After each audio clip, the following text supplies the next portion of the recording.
गांव में मोतीचंद नाम का एक सेठ रहता था जो मोतियों का व्यापार करता था, लेकिन वो बहुत कंजूस स्वभाव का और क्रूर स्वभाव का था। उसकी कंजूसी के कारण उसकी पत्नी और नौकर उससे बहुत परेशान रहते थे। एक दिन की बात है, सेठ मोतीचंद का नौकर सत्तू रसोई में सेठ मोती पत्नी विमला के लिए चाय बना रहा था। तभी मोतीचंद रसोई में आ धमका। ये सुबह सुबह रसोई घर में क्या कर रहे हो तुम सत्तू? वो मालिक, मालकिन ने अपने लिए चाय बनवाई थी, बस वही बना रहा था। क्या चाय? लेकिन अभी 1 घंटे पहले ही तो तुम्हारी मालकिन ने चाय पी थी। मुझे चाय बनाने के लिए तो मैं चाय बनाने आ गया। मेरी पत्नी मुझे बर्बाद करके रख देगी। इसको क्या पता कि दूध कितना महंगा हो गया है। अभी मैं इसकी खबर लेता हूँ। और सुनो, इस चाय को बनाना बंद करो। लेकिन मालिक, मैंने चाय में चीनी और पत्ती डाल दी है। अगर दूध नहीं डाला तो चीनी और पत्ती बेकार जाएगी। सत्तू की बात सुनकर मोतीचंद पैर पटकता हुआ अपनी पत्नी के पास चला गया। ये मैं क्या देख रहा हूँ विमला? तुम दोबारा चाय बनवा रही हो? अरे चाय ही तो बनवा रही हूँ पतिदेव। आपकी 10 बीघा जमीन पर कोठी नहीं बनवा रही हूँ। तुम्हें पता भी है विमला कि महंगाई कितनी बढ़ गई है। दूध, चाय की पत्ती, चीनी, ये सब पहले कितना सस्ता आता था और कितना महंगा हो गया है अब। तुम्हें बचत करनी चाहिए। और कितनी बचत करूं? साल में पहले 5 साड़ियां पहनती थी, फिर 3 और फिर 1 और उसके बाद वो भी खत्म। 3 साल से एक ही साड़ी लगातार धो धो कर पहन रही हूँ मैं। कितनी बार बोला आपको कि मुझे एक नई साड़ी दिलवा दीजिए, लेकिन अब तो चाय पीने को भी दिक्कत होने लगी है। मुझे नई साड़ी क्या खरीद कर दोगे आप? तभी वहाँ पर मोतीचंद का नौकर बिरजू सेठ हीराचंद के साथ वहाँ पर आ गया। सेठ हीराचंद के हाथों में हीरे और मोती से जड़ा हुआ एक कलश था। सेठ हीराचंद मोतीचंद को वो कलश देते हुए बोले, मैं तुम्हारी दुकान पर गया था मोतीचंद। वहाँ तुम्हारे नौकर बिरजू ने मुझे बताया कि अभी तक तुम दुकान पर नहीं आए। लेकिन अच्छा है कि तुम घर पर ही आ गए। चिंता मत करो, मैं तुम्हारे इस हीरे और मोतियों से बने कलश को बहुत अच्छे दामों में बेचूंगा। मैंने शहर में बात भी की है। मैं आज ही इसे शहर में जाकर बेच दूंगा। 2 दिन बाद इसकी कीमत तुम्हारे घर पर पहुंच जाएगी।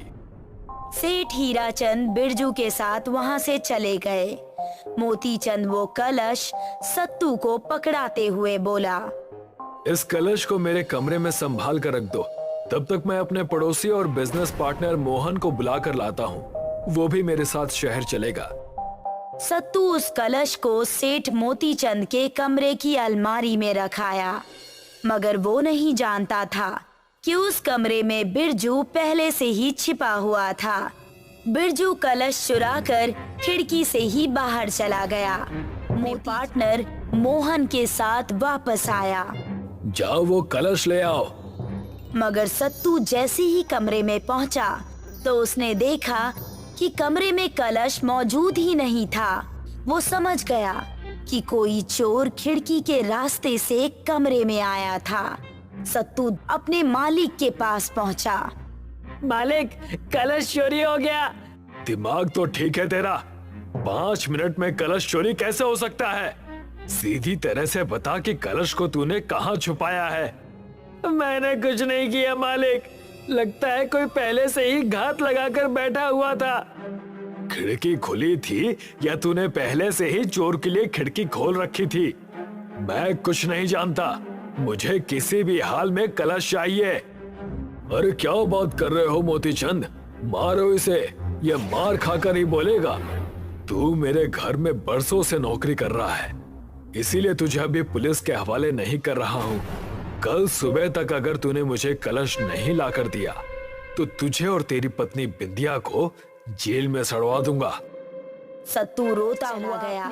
घर पर जाकर रोते हुए वो अपनी पत्नी को अपने साथ हुई सारी घटना बताता है। अब हम क्या करेंगे? इतना महंगा कलश उस सेठ को कहाँ से लाकर देंगे आप तो जानते ही हैं ना कि सेठ मोतीचंद कितने क्रूर स्वभाव के हैं। वो हम दोनों को जिंदा नहीं छोड़ेंगे। हमारे पास यहाँ से भागने के अलावा और कोई उपाय नहीं है। हमें यहाँ से भागना होगा। आधी रात होते ही सत्तू अपनी पत्नी बिंदिया के साथ एक नाव में बैठकर वहां से जाने लगा कि तभी एक तेज हवा का झोंका नाव को दूसरी दिशा में बहा कर ले गया। कुछ देर बाद जब धुंध छटी तो सत्तू और बिंदिया की नाव एक जंगल में खड़ी हुई थी। वो जंगल रात के अंधेरे में भी दिन की तरह रोशनी से जगमगा रहा था। सत्तू और बिंदिया नाव से उतरकर उस जंगल को हैरानी से देखने लगे। उस जंगल के सभी पेड़ों पर पत्तों की जगह हीरे और मोती लटक रहे थे कि तभी उन दोनों के कानों में किसी की आवाज टकराई। कौन हो तुम दोनों और इस मोतियों के जंगल में क्या कर रहे सत्तू हो? और बिंदिया के सामने एक व्यक्ति खड़ा हुआ था जिसके वस्त्र हीरे और मोती से जगमगा रहे थे। ये कौन सी जगह है और तुम कौन हो? ये मोतियों का जंगल है और हम यहाँ के वासी हैं। इस जंगल के बारे में तो पृथ्वीवासी नहीं जानते, लेकिन तुम यहाँ कैसे पहुँच गए? सत्तू ने पूरी घटना उस व्यक्ति को बता दी कि वो कैसे इस जंगल तक पहुंचा। समझ गया, तुम्हें मोतियों के जंगल के राजा ने बुलाया है। सिर्फ उसी के पास ऐसी शक्ति है कि वो किसी भी पृथ्वीवासी को यहाँ बुला सकता है। चलो मेरे साथ। कुछ ही देर में सत्तू और बिंदिया उस जंगल के राजा के सामने खड़े थे। मैं मोतियों का राजा हूँ। जहाँ भी मोती और हीरे होते हैं, मैं उस जगह के बारे में सब जानता हूँ। तुम्हारे साथ बुरा हुआ है सत्तू। दरअसल चोरी तुमने नहीं, बल्कि मोतीचंद के नौकर बिरजू ने की है। मुझे पहले से ही उस पर शक था, लेकिन आप इतना सब कुछ कैसे जानते हैं मेरे बारे में? क्योंकि जिस स्थान पर मोती और हीरे होते हैं, मुझे उस स्थान का सब कुछ दिखाई देता है। तुम्हारे लिए एक चौंकाने वाली बात यह है सत्तू, करवाने वाला तुम्हारा मालिक मोतीचंद ही है। राजा की बात सुनकर सत्तू और उसकी पत्नी बिंदिया की आंखें फटी की फटी रह गई। लेकिन मालिक चोरी क्यों करवाएंगे बिरजू से? क्योंकि सेठ मोतीचंद की नीयत उस कलश को देखकर खराब हो गई थी, इसीलिए उसने तुम्हें जानबूझकर मोती का कलश दिया और बिरजू के हाथों चुरवा दिया। अगर तुम वहां से नहीं भागते तो मोतीचंद तुम्हें और तुम्हारी पत्नी को आज रात ही मरवा डालता। मैं तुम्हारी मदद करना चाहता हूँ। लेकिन आप मेरी मदद कैसे कर सकते हैं? पुलिस इस बात पर कभी यकीन नहीं करेगी कि मोतीचंद ने अपने ही घर में चोरी करवाई। सत्तू, तुम एक निर्धन व्यक्ति हो और तुम्हारी दुनिया में निर्धन व्यक्ति पर कोई भी विश्वास नहीं करता। तुम यहाँ से जितने चाहे हीरे और मोती ले जा सकते हो। इन्हें बेचकर तुम अमीर बन जाओ, और जब तुम अमीर बन जाओगे तो तुम्हारी बात पर हर कोई यकीन करेगा। राजा ने सत्तू को ढेर सारे हीरे और मोती दे दिए। सत्तू दूसरे शहर में जाकर उन सबको बेचकर बहुत अमीर हो गया। कुछ समय बाद सत्तू पुलिस को लेकर मोतीचंद के घर पर पहुंच गया। मोतीचंद सत्तू को नहीं पहचान पाया। इन्हें गिरफ्तार कर लीजिए इंस्पेक्टर साहब। इन्होंने ही सेठ हीराचंद के कलश को चुराया था। ये क्या बकवास! कौन हो तुम? मुझे पहचाना सेठ मोतीचंद? तुमने तो मेरे ऊपर इल्जाम लगाकर मुझे अपने घर से भगा दिया था, और रात में मेरा और मेरी पत्नी का खून करवाने का तुमने इरादा भी कर लिया था। सेठ मोतीचंद की आंखें फटी की फटी रह गई। वो पहचान गया कि सामने खड़ा दूसरा सेठ कोई और नहीं बल्कि उसका नौकर सत्तू ही है। तू इतना अमीर कैसे हो गया सत्तू? इसको तुम कभी नहीं जान पाओगे मोतीचंद। अब तुम्हारी सारी जिंदगी जेल में ही बीतेगी, क्योंकि बिरजू ने अपना जुर्म स्वीकार कर लिया है। तभी कुछ पुलिस वाले बिरजू को लेकर वहां आ गए। बिरजू नजरें नीची करके वहाँ पर खड़ा होकर बोला, मेरा कोई दोष नहीं है। सेठ जी ने ही मुझसे चोरी करवाई थी और वो कलश बेचकर सारा पैसा हजम कर गए।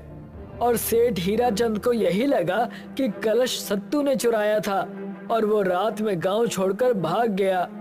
पुलिस ने बिरजू और मोती चंद को गिरफ्तार करके जेल में भेज दिया। धर्मपुर नाम के गांव में घनसू किसान रहता था। वो अपनी पत्नी के साथ शांतिपूर्वक जीवन बिता रहा था। किसान होने के नाते वो हर साल फसल बेचकर अपना घर चलाता था। त्योहारों के समय घनसू ज्यादा मेहनत करता और अपने परिवार को खुशी से रखने की कोशिश करता। एक बार बारिश न होने की वजह से गांव वालों को खेती में भारी नुकसान। अरे दीपाली, कहाँ गई? कुछ खाने का इंतजाम हुआ या आज भी सूखी रोटी खाकर सोना होगा? आज का इंतजाम तो हो गया है। आज मैंने दाल चावल बनाया है, साथ में आपके पसंद का रायता बनाया है, लेकिन कल का कुछ इंतजाम नहीं हो पाया है। रात का खाना खाकर घनसू सुबह खेत में चला गया। घनसू खेत में जाकर खेत में जमे हुए घास निकालने की सोचता है। अरे बारिश हो नहीं रही, ऊपर से ये खेत पर बेमतलब की घास उग रही है। मैं इन्हें अभी निकाल फेंकता हूँ, इससे आने वाली फसल अच्छी हो जाएगी। अरे ये क्या कर रहे हो घनसू भाई? घास निकाल रहे हो? अरे फसल तो होगी नहीं तो कम से कम ये घास गाय और भैंस के लिए रहने दीजिए। अरे गाय और भैंस को कोई कमी नहीं है, उन्हें भरपूर चारा सारे ही खेतों से मिल रहा है। कमी तो हम जैसों को है, अब तो बारिश भी नहीं हुई। अरे कोई ना कोई उपाय तो हम निकाल ही लेंगे इस चीज का। इतना कहकर कल्लू वहाँ से चला जाता है। घनसू खेत में फिर से घास काटना शुरू कर देता है। घास काटते वक्त घनसू को खेत में दबा हुआ एक खंजर दिखाई देता है। घनसू उसे निकालने की कोशिश करता है। अरे ये खंजर यहाँ कैसे? खेत में दबा हुआ ना। घनसू उस खंजर को निकालकर अपने थैले में रख लेता है। घनसू घास काटकर अपने घर की तरफ निकल जाता है। घर जाकर वो अपनी पत्नी दीपाली से कहता है, अरे भाग्यवान कहाँ हो? ये देखो मुझे आज खेत में क्या मिला, यहाँ आओ। ओहो, ऐसा क्या मिल गया जो इतने खुश हो? देखो ये मिला है मुझे, खंजर बहुत कीमती दिखाई पड़ता है। खंजर छोड़िए, कुछ खाने का इंतजाम कीजिए। हमारे पास कल रात का दाल चावल ही रखा हुआ है, जो अभी के लिए तो हो जाएगा, लेकिन उसके बाद हमारे पास खाने के लिए कुछ नहीं बचेगा। अरे क्यों ना मैं इस खंजर को बाजार में बेचाऊं? इससे हमारे हफ्ते भर के अनाज का इंतजाम हो जाएगा। आपने बात तो अच्छी कही, लेकिन ये खंजर हमारी किस्मत का मिला सामान है। इसे हमें हाथ से जाने नहीं देना चाहिए। तुम्हारी बातें एकदम सच्ची हैं, लेकिन हमारे पास इसके अलावा कोई रास्ता नहीं है। दीपाली और घर की खाने की समस्या देखकर घनसू खंजर को बाजार में बेचने जाता है। बाजार जाकर घनसू लोहे और लोहे के कामगारों के पास खंजर को बेचने लगता है। भैया, मुझे इस खंजर के कितने रुपए मिलेंगे? दिखाइए जरा। आप इसे कहीं से चुरा के तो नहीं ला रहे? अरे किसान हूँ, चोर नहीं। मैं इसे कहीं से चुरा के या किसी से छीन कर नहीं ला रहा। ये मुझे मेरे खेत में दफन मिला है। दुकानदार उस खंजर को ध्यान से देखकर घनसू से कहता है, ये दिखने में तो बहुत पुराना है। इसके मैं तुम्हें 2000 से ज्यादा पैसे तो नहीं दूंगा। ठीक है, तुम मुझे इसके 2000 ही दे दो। दुकानदार घनसू को 2000 रुपए में खंजर बेचकर अपने घर के लिए राशन और कुछ सामान ले जाता है।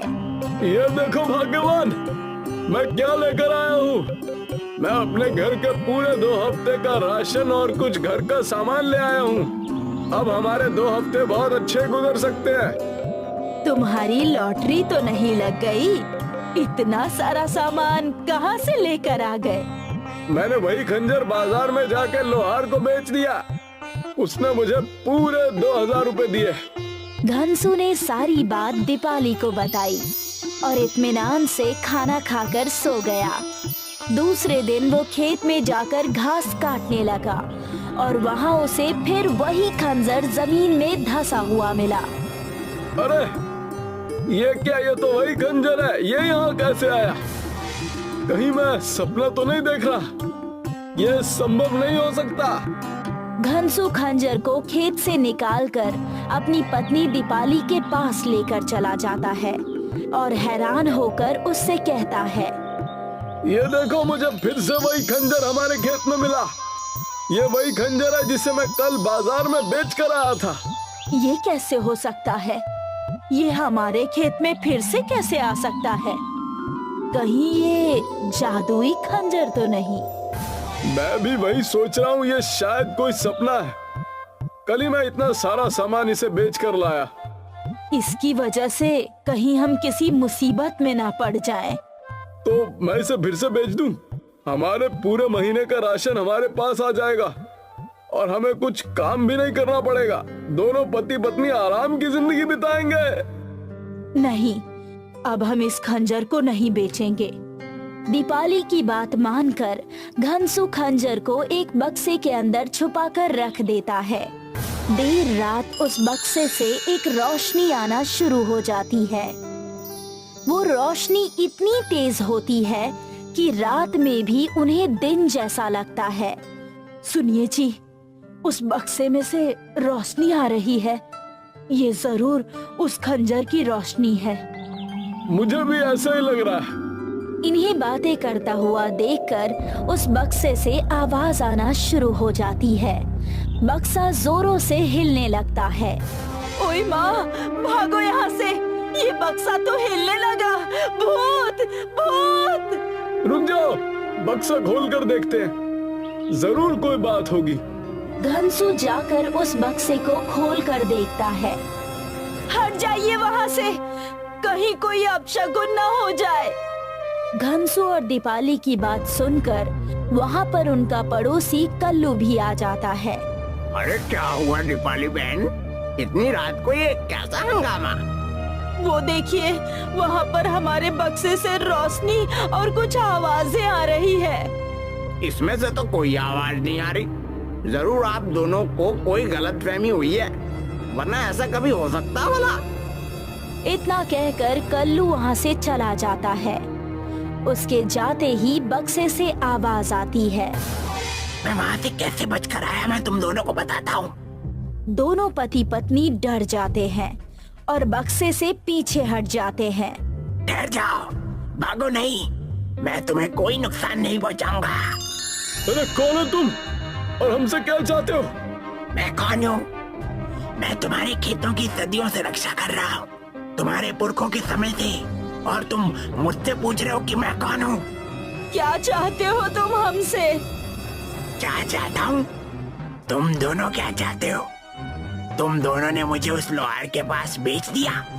अरे तो हम और क्या करते, हमारे पास और कोई काम था ही नहीं।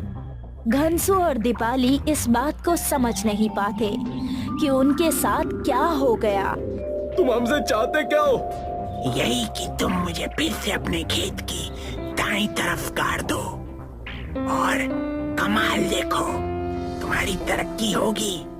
इससे तुम्हारे खेत पहले से ज्यादा उपजाऊ और सटीक हो जाएंगे। सुनिए जी, इस जादुई खंजर को वहीं गाड़ दीजिए, इससे हमारे घर की तरक्की हो जाएगी। खंजर की बातें सुनकर घनसू ने उस खंजर को अपने खेत की दाईं तरफ गाड़ दिया। उसके बाद दोनों पति पत्नी की मानो किस्मत ही बदल गई हो। पूरे धर्मपुर गांव में उन दोनों का बोलबाला हो गया। अरे मैंने कभी नहीं सोचा था मेहनत और सत्य की राह पर चलने से हमारा जीवन बदल जाएगा। दोनों पति पत्नी अपने आगे की जिंदगी को और अच्छे और शांति पूर्वक जीते हैं। 10 रुपए दे तुरतरे। हैं? 10 रुपए दे तुरतरे। 10 रुपए दे तुरतरे। की चीज है? तुरतरे।